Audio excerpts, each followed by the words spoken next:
I think there's that whole interest in like AEO, GEO, and like what this new SEO landscape looks like. So like, how do I become the answer, which is the AEO part? How do I become credible and like sourced and cited, which is the GEO part? And then I know the area that you guys focus on, which is the agentic commerce optimization, getting that right. So I think the organic side is really where it fired up first. Obviously, we didn't have ads, we didn't have the paid options to begin with. So I think a lot of brands are thinking about that. Starts with tracking, starts with like understanding kind of what your situation is.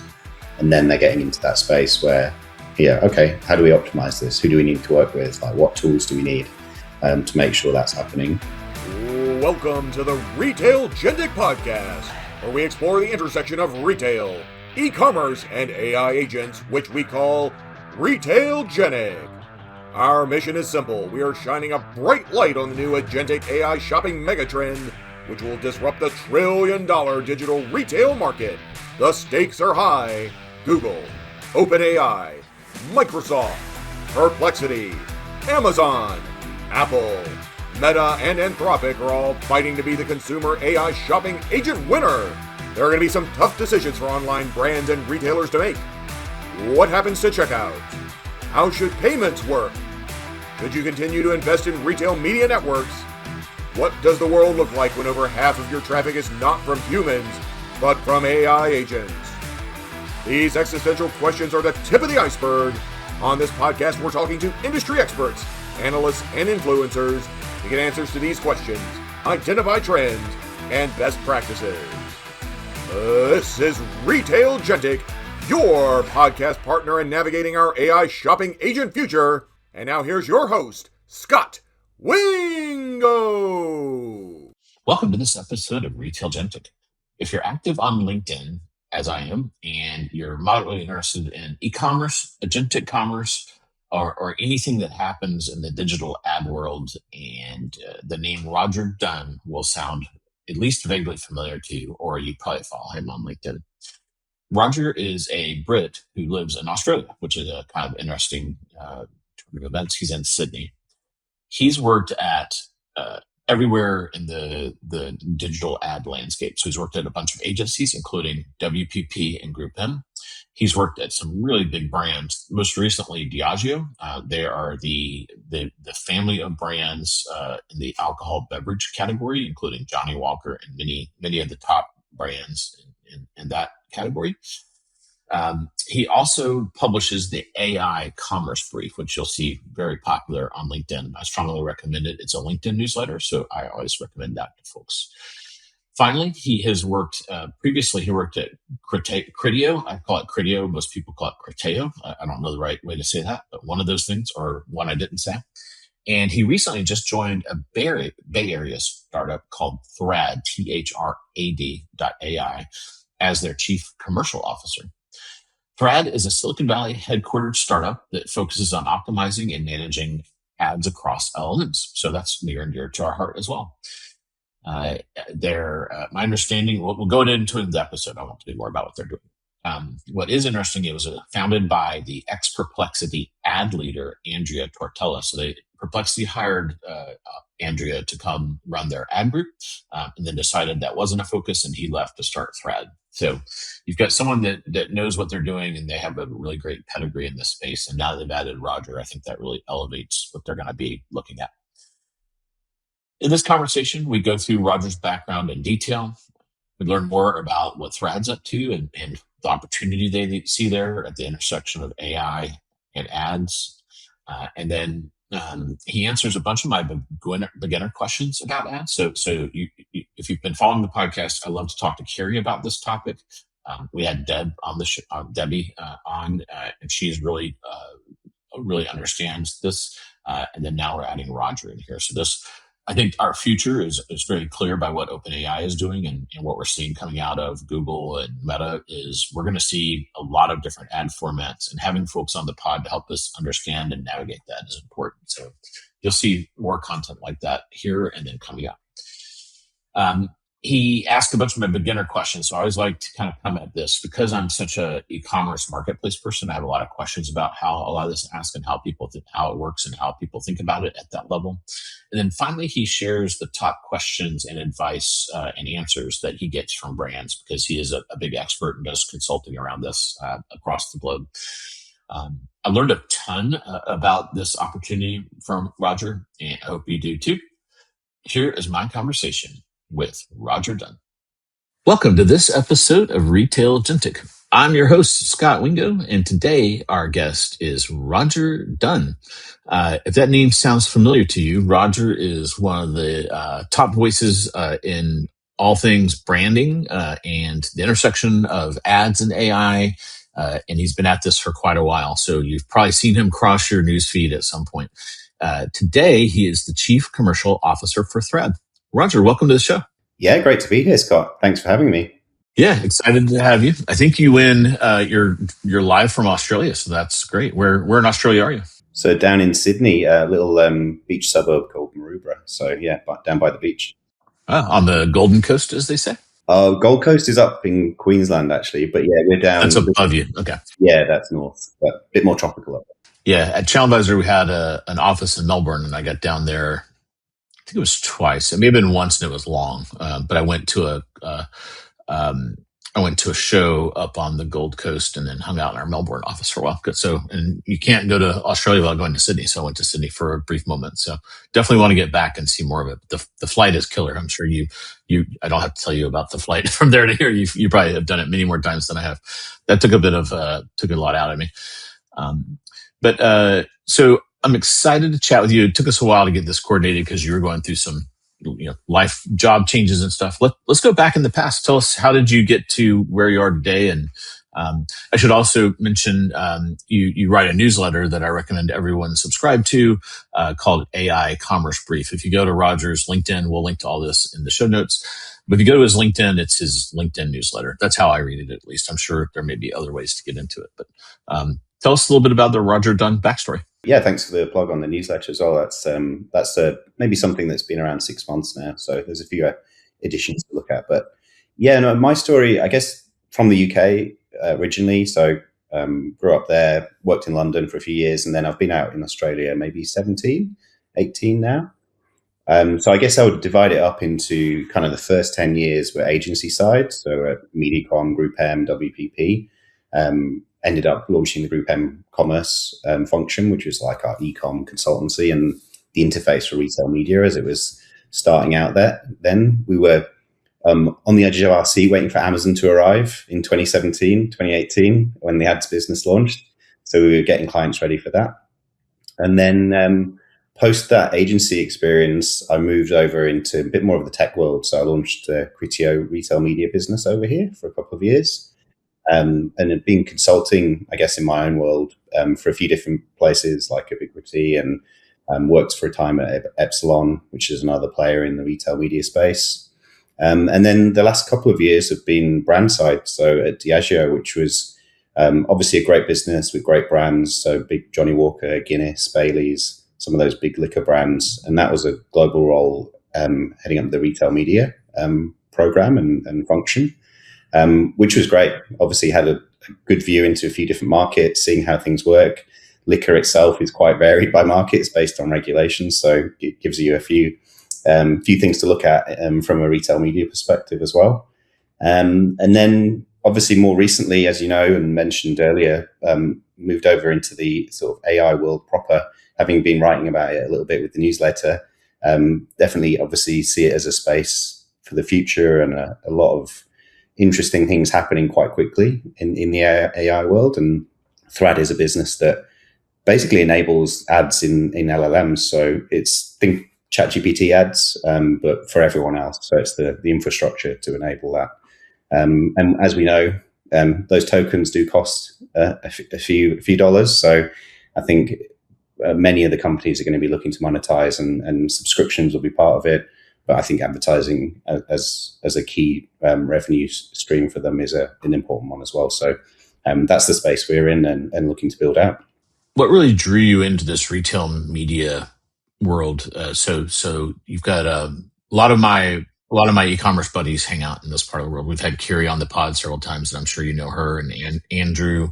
Andrew was B2B for a while, if I remember, like when he was at Forrester, and then so he like kind of took a hard turn into retail media networks. What is it about that space that like really gets you guys going?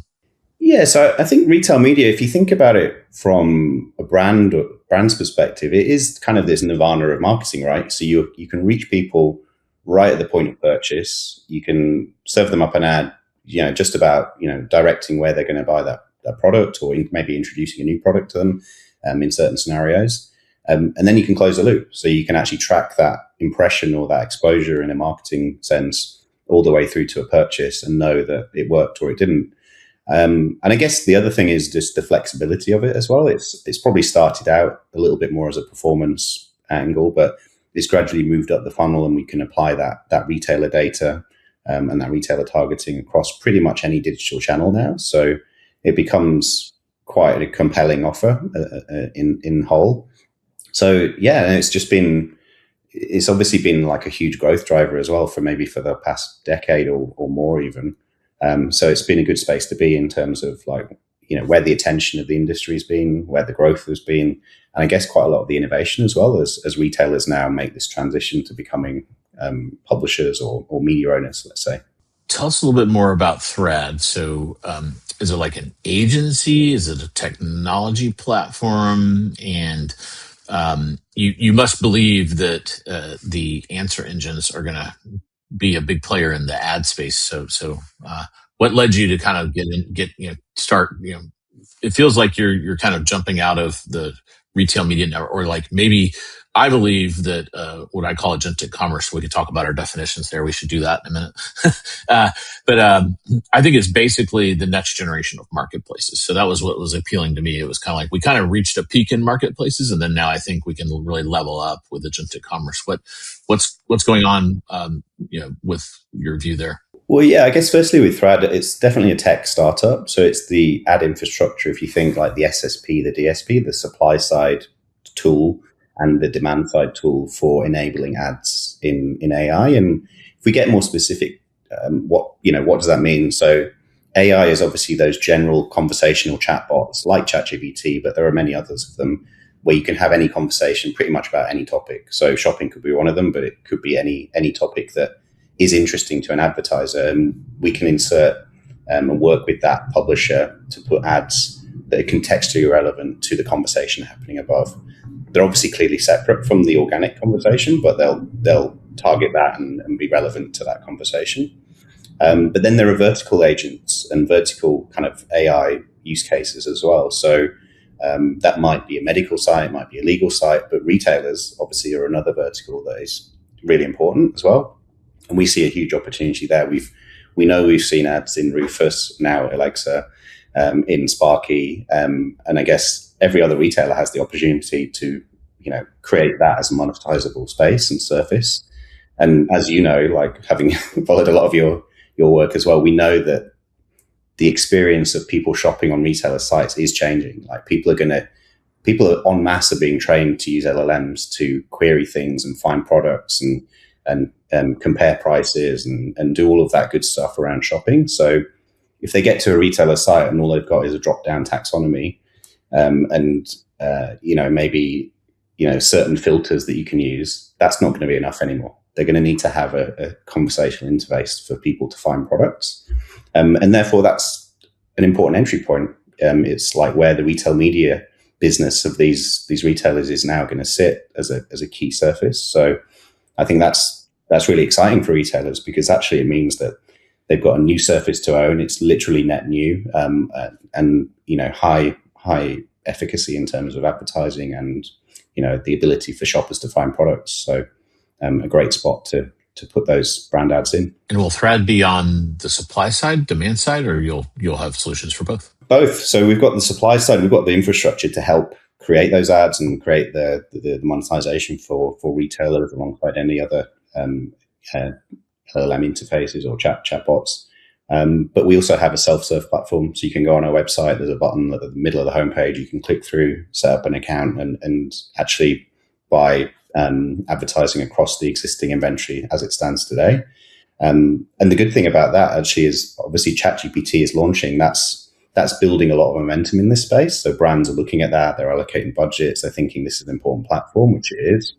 And actually today it's only available in those 4 countries, right? So we've got the US, Canada, Australia, New Zealand. So we're lucky we're in the mix down in Australia. But with Thrad, we've got availability and inventory across the globe. So already today, there's lots of opportunity for brands. Yeah. Does Thrad's inventory include the old retail, the 1.0 retail media network and the new stuff? Or you're just focused on kind of the answer engine type things? So it would have to be into a conversational experience. So obviously not all retailers and maybe not many retailers have got that experience, as it stands today. But we know a lot of them are working in this space, and perhaps it's not quite monetized yet. But in Australia, we've got Woolworths have launched Olive, which is their conversation assistant, and we see others across the globe of people like testing this space and getting the organic experience right first, which is absolutely the right thing to do, and then it becomes a question around monetization. Yeah, and then they could come to you and say, "Hey, we've got the organic our agent's cooking right now. We're ready to throw some sponsored prompts in there." Yeah, like we've got volume here. Like we've got people using it. We know what they want. We know how they're finding products now, and now's the opportunity to kind of introduce new products and give them a different experience underneath the organic. Yeah, one of the things that was really interesting at Google Marketing Live, and this isn't my bailiwick, as it were, but they're just like slinging out new ad formats like candy right now, and they don't ever name them, so I have to give them my own names. And it's interesting, they don't have a sponsored prompt. Everyone else has one, but Gemini doesn't. And so they have like I think they call it direct offer. That one actually has a name. It's like the only one that has a name. Then they have different flavors of sponsored stuff inside of there. There's a sponsored merchant looking thing where you see some listings that are separate and they're sponsored merchants, and then the organic are below. That one I've documented pretty well. But at this, they actually started. There was like 3 or 4 more sponsored kind of things in there. Have you guys cataloged the spectrum of all these things out there? Like what are the various ad types that are going through these engines that you've seen out there? Yeah, it's a good question. It's a fast moving space, as much of AI is, as you know. But the ad formats themselves, I think, are definitely being worked through. I think there's the classic sponsored message, which is, maybe a little logo, but essentially just a title and text. We've got the sponsored prompts, which would be the conversation starter, but would be brand led. So, if we're talking Nike, it might be which Nike is the best for marathon running, and then that starts the next conversation. The other ones we're looking at are polling ads. So again, a bit more around engagement rather than directing it out to a product. And then product carousels. I think in your world as well, that ability to show an actual image, a product, have stock, have a price that's pulled through via a feed. That'll be really important especially for retailers. Yeah, another one, this just reminded me, another one Google did was a sponsored attribute, which I thought was like, some of the stuff they're doing is like super high level. And then this one was like super, and I was just sitting there thinking, if I'm a merchant, how do I like think about like, how do I say what product and which one am I going to do? The example they give is local availability as an attribute. Like if you're a store, it's like your one trump card if someone wants something quickly. And then the other thing that's really fascinating to me before is like in the Google world, we started with, all right, I'm going to buy these keywords and I'm going to pay this for them. And then you had like groups of keywords, and then you had like, then you would give it a little bit more control. And now they have the PMAX thing where you just kind of like basically tell it, here's my stuff and what I'm willing to pay, go crazy.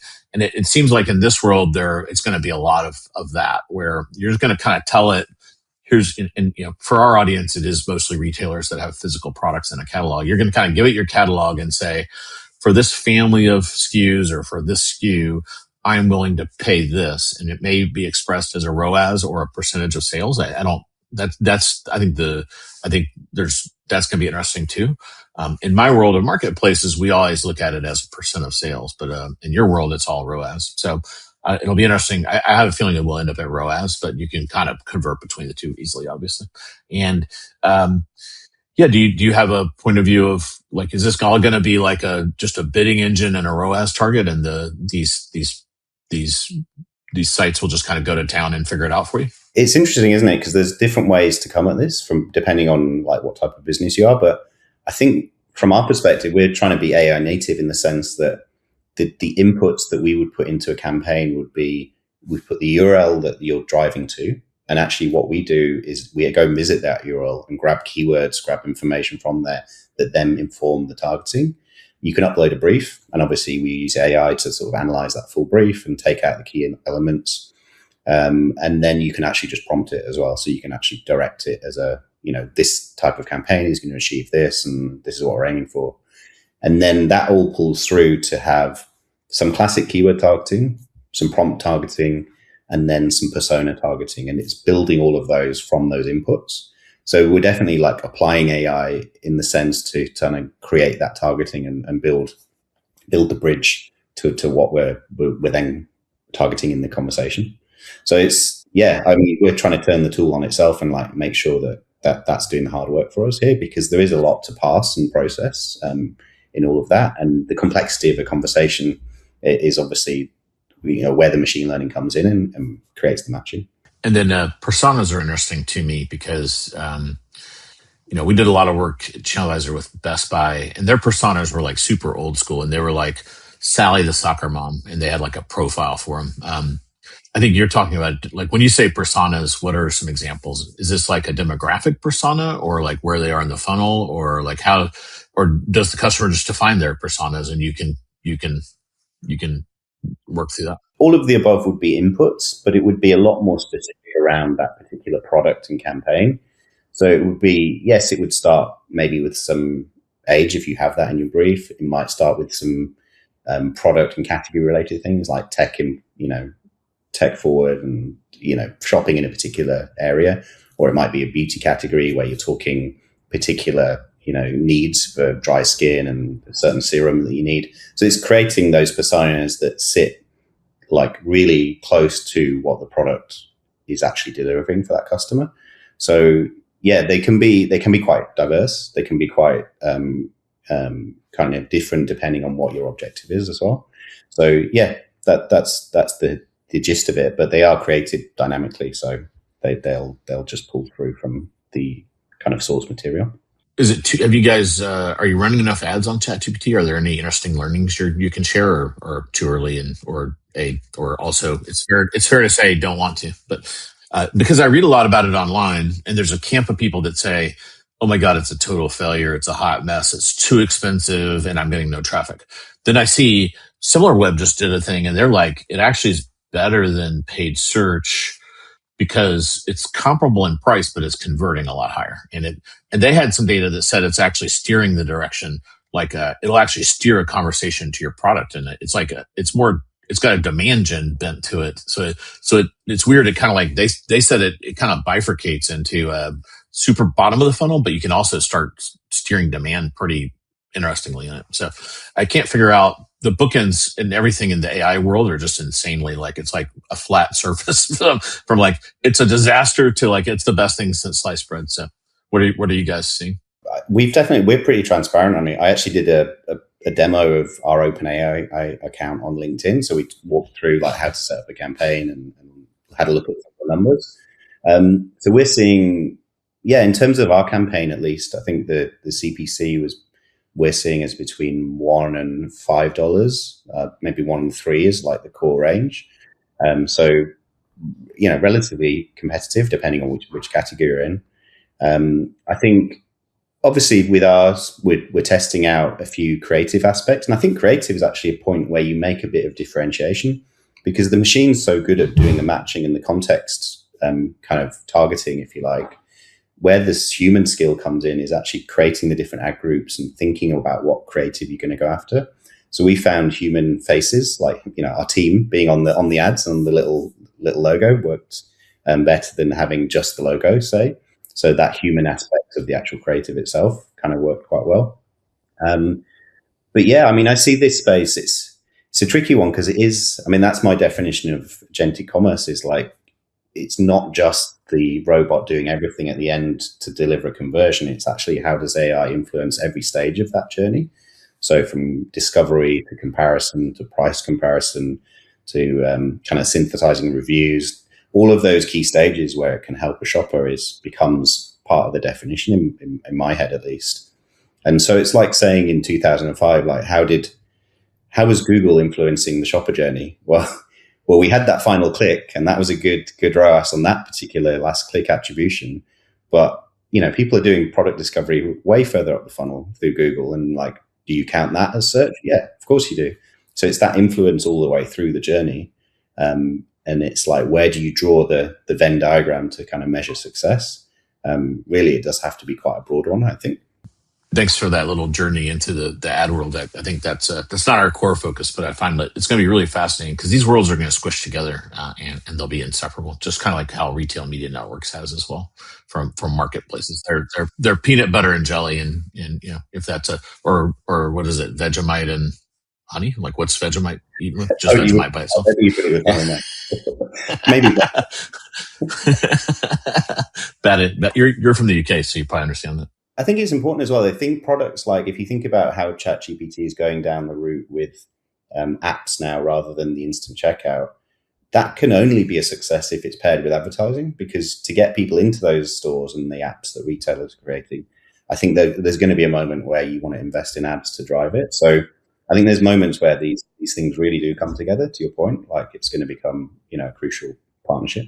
Is there a conspiracy theory where they realize that maybe the checkout hurts the ads, and that could be part of their motive for putting the checkout to the side?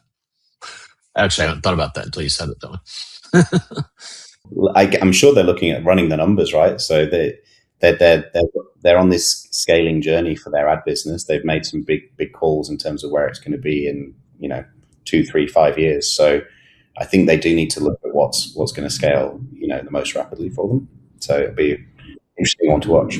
Yeah, I think the number that I've seen from the information is 100 billion by, I can't remember if it's 2029 or 2030. It's a big number, especially if we consider Amazon has been at it for a good 10 years, and they're at 70. So we'll see how it goes. That's right, and it'll be good to see a bit more visibility on the numbers of their users as well, and seeing when. I'm sure they'll announce when they hit the the round numbers, but we'll wait to see that come through. So you kind of gave us your definition of agentic commerce. Thanks for that. I agree with you. I think there's going to be some things that you have a machine go do for you, but in the early days you'll always be involved, and then even in 5 years there's going to be a lot of things you want to be involved in, and you are an active participant in the process. It's not just this hands off the wheel kind of a thing that a lot of people mistakenly assume. Where are answer engines in Australia? So we had a guest on from Europe, and they're just starting to show product cards in ChatGPT over in Europe, but there's no Gemini checkout at that moment, wasn't live, and that type of thing. So where are you? Are you seeing product cards across these surfaces in Australia? And are you seeing things like the UCP checkout? Yeah, so I don't think the instant checkout was ever available. So I don't think that ever made its way down here. I think that was a US certainly to begin with. I've definitely seen some ads out there in the wild, but the ones I've seen at least tend to be just more classic text-based ads as opposed to the product cards. So I think although we have the ad products fairly early, which is good, and yeah, I think Australia does do quite well off the back of, like, I describe it as like the sort of just right model in terms of it's not too big, it's not too small, it has the language similarity with the US. So we often get some of those pilots and tests coming through. So it's a good market to test some of those things, and we've seen the ads come over, but yeah, not the checkout. What do you think? You write a lot about this. What's your state of kind of the arena and the players in the arena when it comes to agentic commerce? So we've got kind of the answer engine side. So we've got obviously ChatGPT and Gemini we've talked about, but you've got Meta kind of up and coming, Perplexity. Those are kind of the big active ones, and Copilot, which is kind of just in there. Apple hasn't done anything, but could at any moment wake up and do something. Once we see if this Siri is any good or not, I think that'll be a defining moment for, are they going to ever do anything or not? What's your view of the state of the field? Yeah, so I think, I do like your framework, and having seen all the recent Google announcements, obviously that feels like they're going for the full court press in terms of like agentic, universal cart, and the ad products to support it. So that's pretty exciting to see kind of how quickly that's moving, which is interesting. I think you mentioned a few others. Obviously, Perplexity, tested ads and have sort of retracted from that. They have their Comet browser, which I've used for agentic shopping, so that worked quite well. I did a Sunday roast and ran it on the 2 local supermarkets and had it pull together a good basket of products. So that's a demo I've been using, which worked quite nicely. Like you mentioned, Meta's seems to be doing shopping research. And you've got to imagine with all the surfaces they have and the actual social commerce that's running through those, that this has to be a space where there's something happening soon. And I know you've kind of made a few calls around when that might come ahead of this kind of holiday season, but that's an interesting one to see. Have you seen their ad format? That it's weird they don't call it agentic, but they've put the UCP checkout into an Instagram ad. So many people that have an Instagram ad, they have to use Shopify, like they use the one-page Shopify checkout. But in this one, they're using the UCP checkout, which a lot of the Wall Street people I talk to, and I'm at a hotel now because tomorrow I'm at a conference here in Wall Street, and I'm sure this will be the number one question that I get.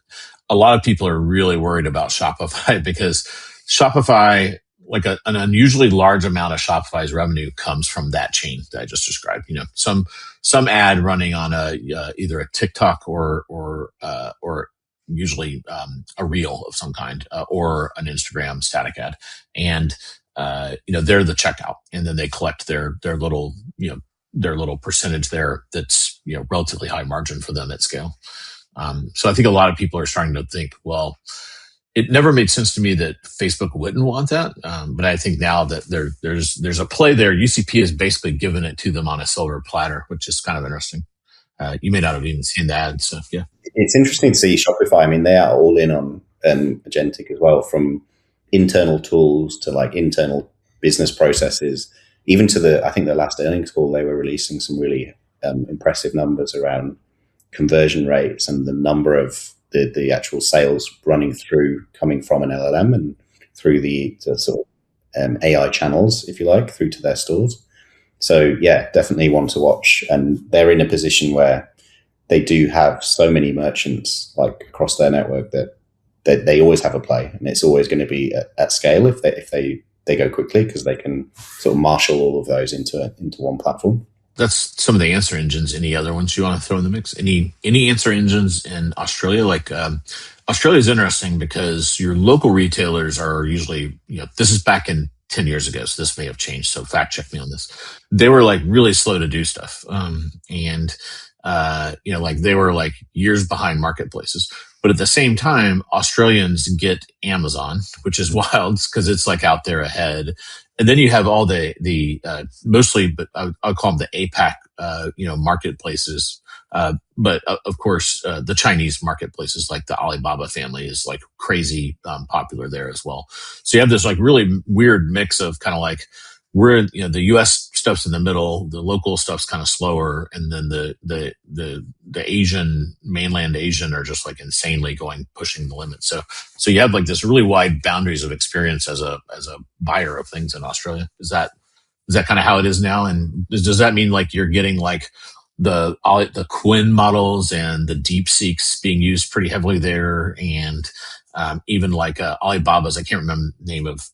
Well, they have an agent.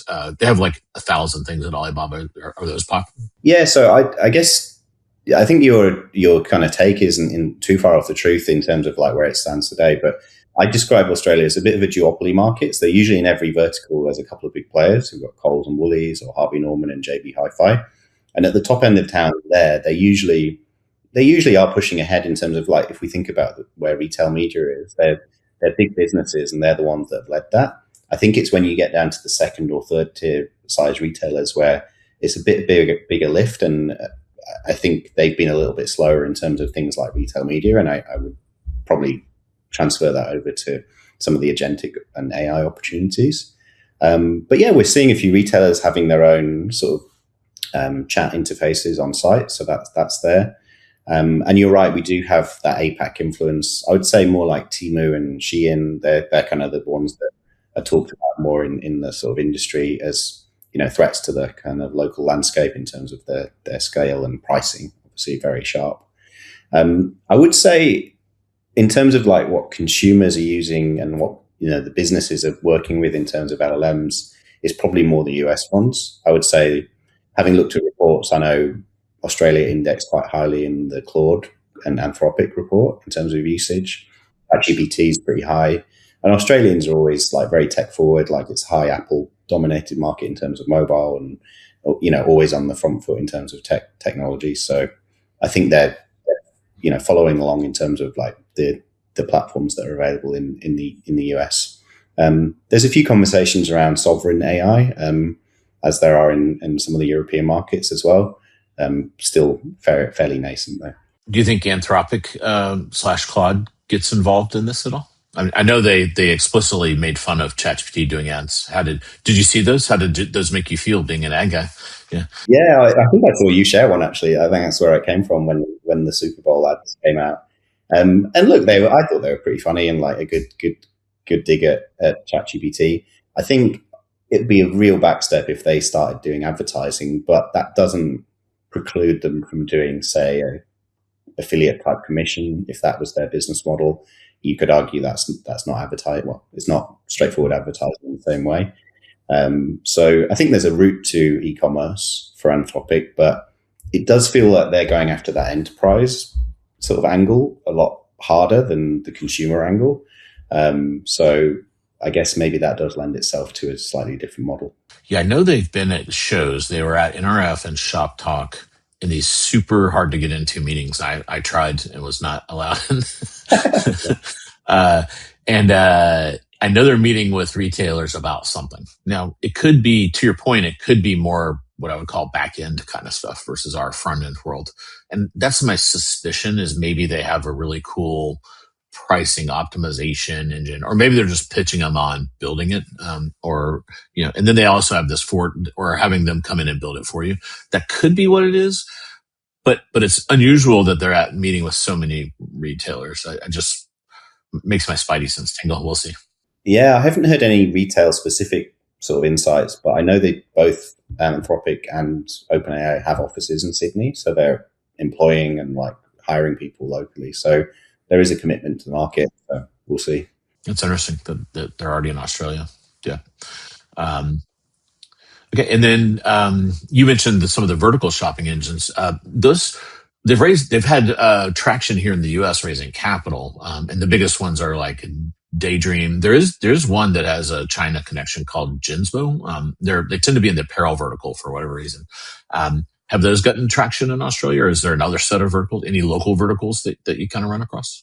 You know what? I haven't seen verticalized AI solutions. I've seen the same ones as you, basically. So it'd be the ones in the US or the global ones that I've seen as well. So I haven't heard of any local kind of setups there.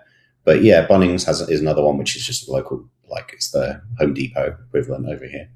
So then, like the third category is retailer hosted agents. So I imagine your Amazon has the artist previously known as Rufus, which we'll now call the real mouthful shopping with Alexa. So did they rebrand it there? No, we haven't had it.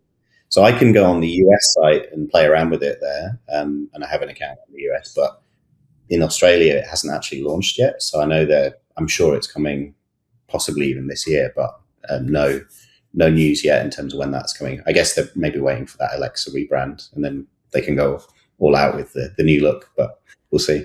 Yeah. Do y'all have Alexa Plus there? The upgraded Alexa?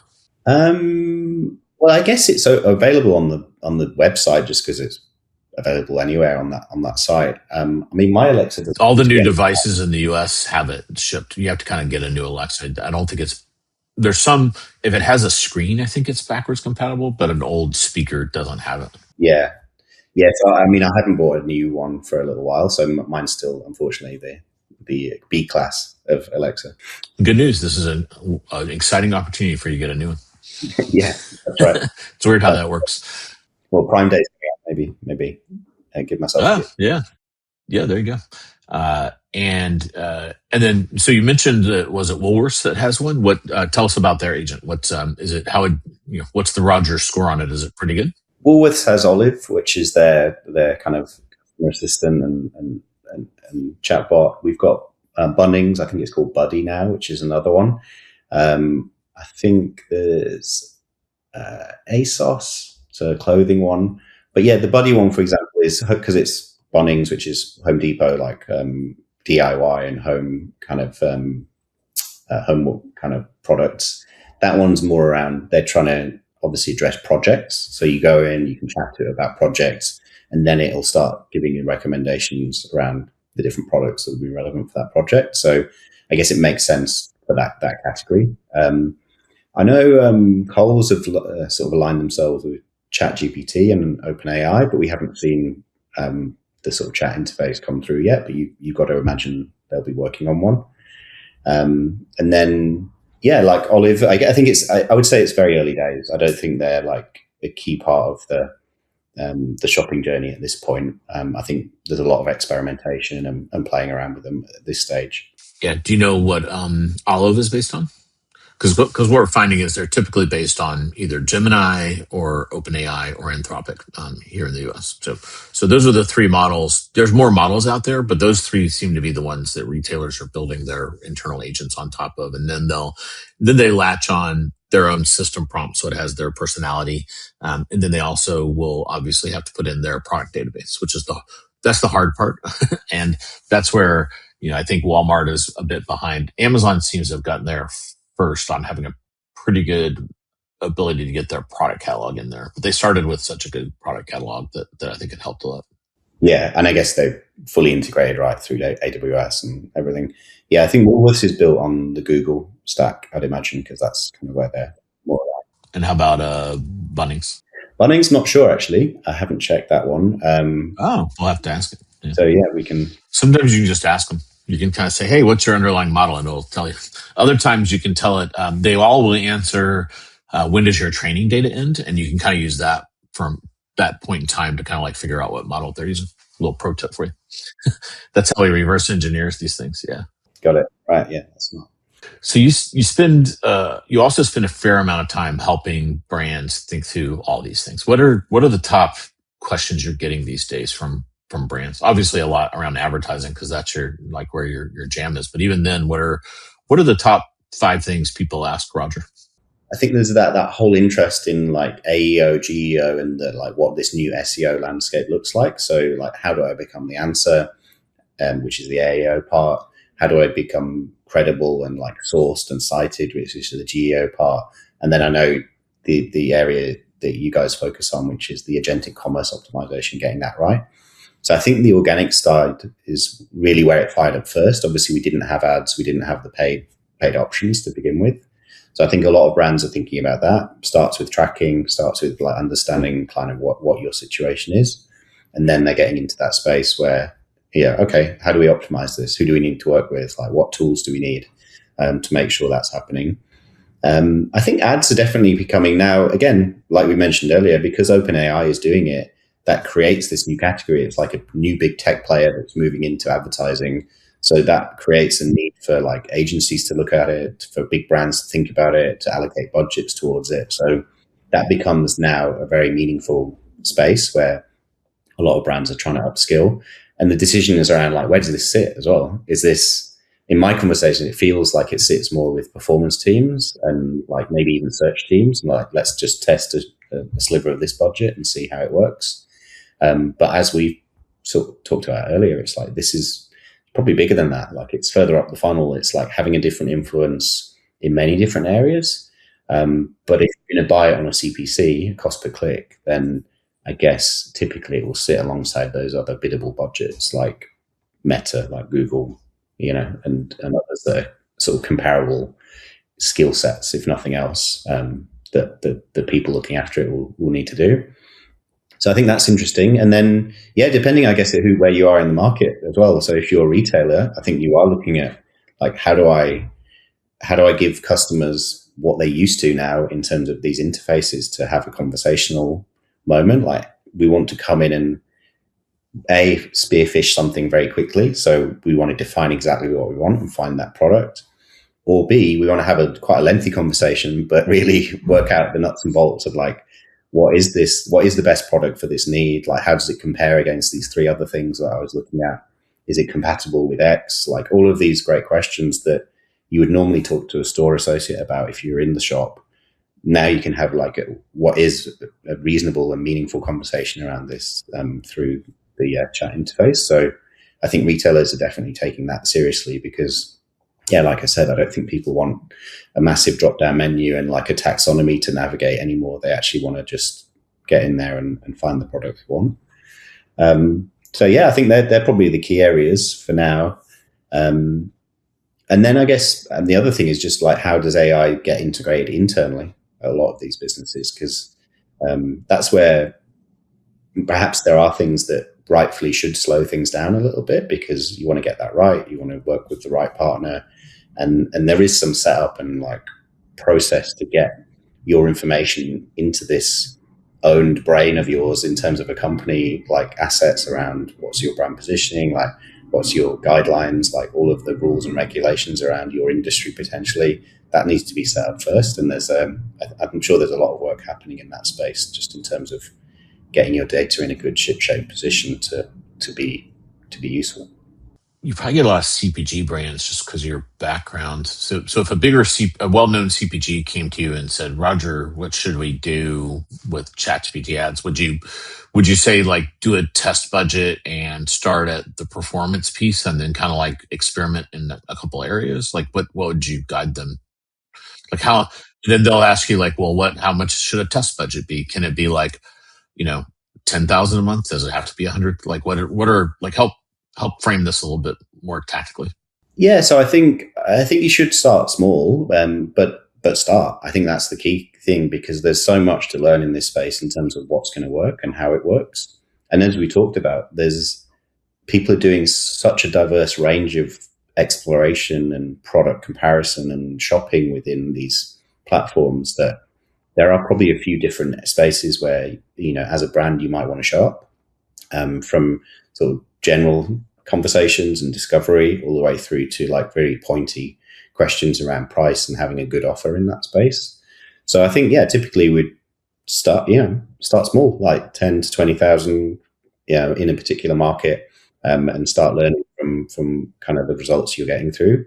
Like I mentioned earlier as well, I think the machine learning and the AI does the matching very well. So therefore, it's like the two skill sets are like, how do you prompt and brief the platform in the first place? Like, what's your targeting essentially that it goes on as an input? And then how do you then address those moments through creative? And that would be, how do you think about breaking up your ad groups and products into meaningful groups that align with some of those interesting conversations for your category? So, for food, it might be around different recipes. It might be around different cuisines. It might be around different, gluten-free or vegetarian kind of preferences. For alcohol, it might be cocktails. That might be a meaningful moment where people are thinking about which one to choose and then which products they need to deliver or put into that cocktail to make it happen. So, yeah, I think a lot of it does come down to industry-specific kind of, elements where that your products show up in these moments and address these needs, and what are those conversations that happen to enable that. Yeah, we went from these like 3 or 4 keywords to now like these occasions, these conversational topics, and it's like really it's such a different world. It's kind of, I call it keyword jail, and a lot of my first meetings with folks is just trying to get them out of that way of thinking, because they'll revert back to it. Another thing I find, and let's see if you agree with this or not, the keyword thinking has got them thinking there's this head and tail, right? And we love the head and tail because it makes our lives easier as marketing, because we can kind of like focus on the head, and then we drive our volume and it worked. Then you can experiment in the torso, and then maybe you do some tail for just to make your ROI blend out. But I don't think that exists anymore. I think this is where I think some of the AEO, GEO guys steer people a little wrong, because they kind of like try to make it seem like, okay, you can still, using AEO and GEO, you can target like men's running shoes or something like that. And I don't know if that's really a thing anymore. Because when I start looking at some of the the anonymized click stream data out there, people are coming into it from the side almost every time. They're not even talking about, like, let's pick the project based thing for Bunnings. Like, they're not even like, they're kind of like, they're taking a picture of their patio and saying, hey, what kind of furniture should I have? And then it's saying, if you had some pavers over here, then you could add more of this. And they're like, oh, well, how do I do pavers? So you're not even starting in a project, but somewhere it's kind of worked you into a project. And then at the end, it spits out, well, here's how you go buy the tools to do your own pavers. And I don't think that there's like a head and tail anymore. Do you agree with that, or do you think there is kind of still some distribution curve? It's just maybe flattened or something. There might be some level of distribution, but here's an analogy that I quite like. So see how you take this one. I think like keywords are more like ice cubes. So like the uniform, they're created that they all look the same. There's only a few of them in your cup as well. So you're kind of trying to win those few as a brand, as like the head of the experience as you described it.